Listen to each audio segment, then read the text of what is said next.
Music के प्रस्तुति।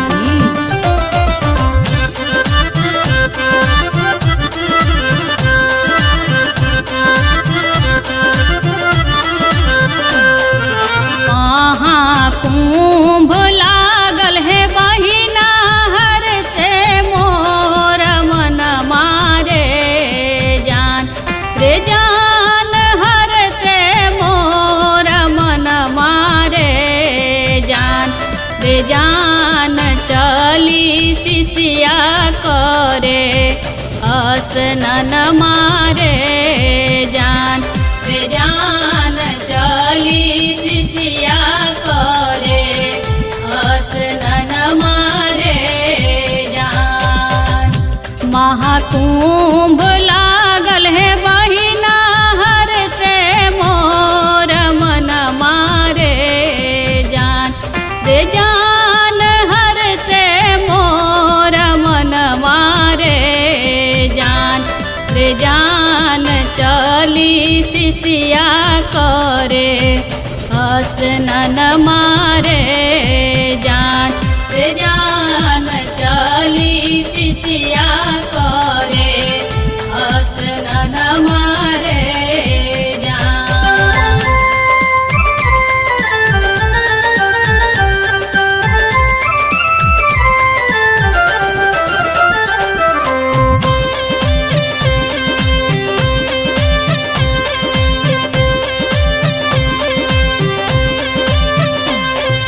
ऋषि मुनि आइलन है बहिना उहे आस्थन मारे जान रे जान उहे आस्थन मारे जान रे जान दर्शन खातिर तर से नयन मारे जान रे जान दर्शन खातिर तर से नयन मारे जान। ऋषि मुनि आइलन है बहिना उहे आस्थन मारे जान रे जान उहे आस्थन मारे जान रे जान दर्शन खातिर तर से नयन मारे जान रे जान दर्शन खातिर तर से नयन मारे जान।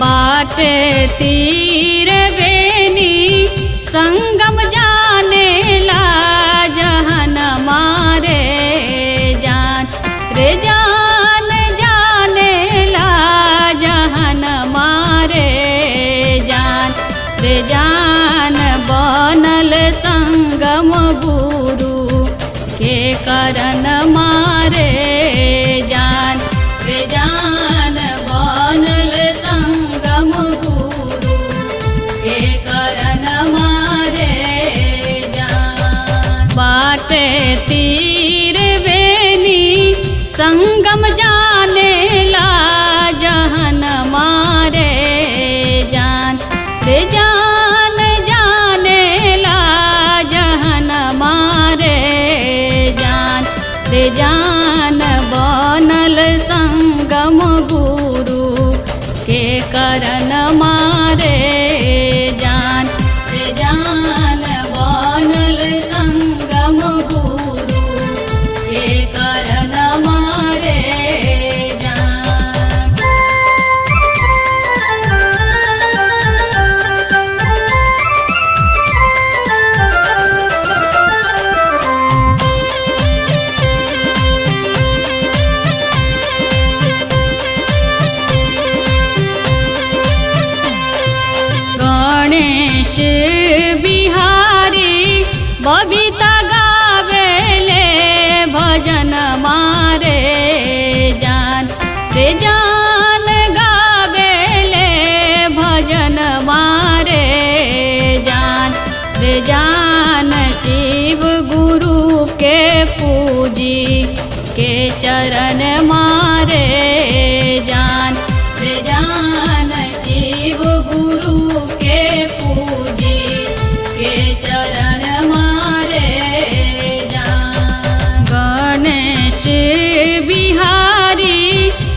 मारे जान रे जान शिव गुरु के पूजी के चरण मारे जान रे जान शिव गुरु के पूजी के चरण मारे जान।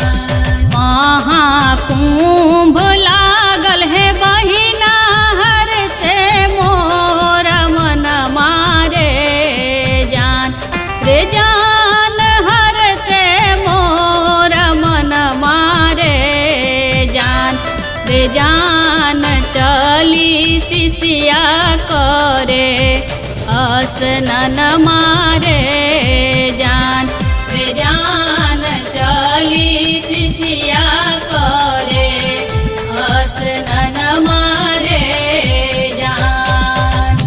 महाकुंभ लागल है बहिना हर से मोर मन मारे जान रे जान हर से मोर मन मारे जान रे जान चली शिष्या करे स्नान मारे जान रे जान